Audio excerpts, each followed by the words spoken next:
Role है। नमस्कार, मैं डॉक्टर राजीव सिंह, नारायण हॉस्पिटल प्रयागराज। आज बात करते हैं एंटीबायोटिक के उपयोग और अनुपयोग के, यूजेज एंड मिस यूजेज के एंड उसके साइड इफेक्ट के। आज बहुत बड़ी समस्या यह हो रही है कि एंटीबायोटिक को बिल्कुल वैसे लोग उपयोग करने लगे हैं जैसे टॉफ़ी और चूरन या पैरासीटामोल की दर्द की दवाइयाँ।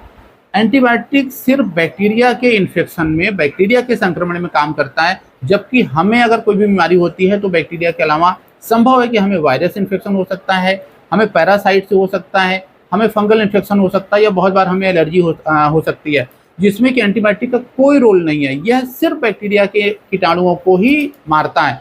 तो जहाँ जब भी हम एंटीबायोटिक का उपयोग करें तो वो प्रमाण के तौर पे जाएं। जैसे उदाहरण के तौर पे जो कॉमन बीमारियां हैं बैक्टीरिया की, उनमें से टाइफाइड है जो कि पेट का इन्फेक्शन है, उसके साथ हमारा निमोनिया है जो कि हमारे फेफड़े के इन्फेक्शन है, स्किन के इन्फेक्शन जैसे स्किन में अगर कोई फोड़ा हो रहा है, सेलुलाइटिस हो रहा है, एब्सेस बन रहा है, या इन सब के साथ अगर हमें पेशाब में बहुत इन्फेक्शन हो रहा है, यूटीआई, तो ये कुछ कॉमन बीमारियां हैं जो बैक्टीरिया की हैं, जहां पे हमें प्रमाण करके तब एंटीबायोटिक का उपयोग करना चाहिए। अगर हम कॉमन कोल्ड या डेंगू या हम जुकाम में या फंगस इन्फेक्शन में, दांत खाज खुजली में अगर हम एंटीबायोटिक का उपयोग करते हैं तो यह धीरे धीरे रेजिस्टेंट हो जाता है और बहुत नुकसान पैदा करता है।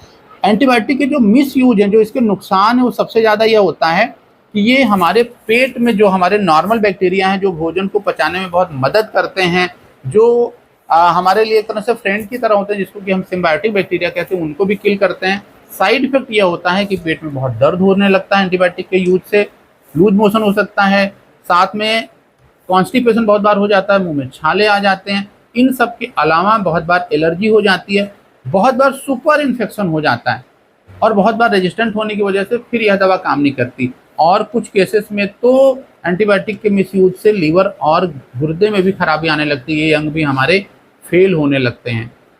तो बहुत आवश्यक है कि इतने साइड इफेक्ट जिस दवा के हैं, उस दवा को हम इतनी आसानी से कहीं किसी भी मेडिकल स्टोर से या किसी भी डॉक्टर की सलाह से आप या बिना किसी प्रिस्क्रिप्शन से बिल्कुल ना लें, जब तक कि डॉक्टर उसे, रजिस्टर्ड डॉक्टर उसे प्रिस्क्राइब ना करे, रेकमेंड ना करे। बहुत आवश्यक है। उसका साइड इफेक्ट यह है कि आज एंटीबायोटिक हमारे देश में बहुत ज़्यादा रेजिस्टेंट हो रहे हैं। उसका नतीजा है कि जो साधारण बीमारियां हैं उसमें भी यह एंटीबायोटिक उन बीमारियों को दूर नहीं कर पाते और उनसे बड़े एंटीबायोटिक पे जाना पड़ता है, first generation, second generation, third generation, और कुछ दिनों में ये दवाइयाँ भी ख़त्म हो जाएंगी। तो कैसे बैक्टीरिया को कंट्रोल किया जाएगा, यह एक चिंतन का विषय है।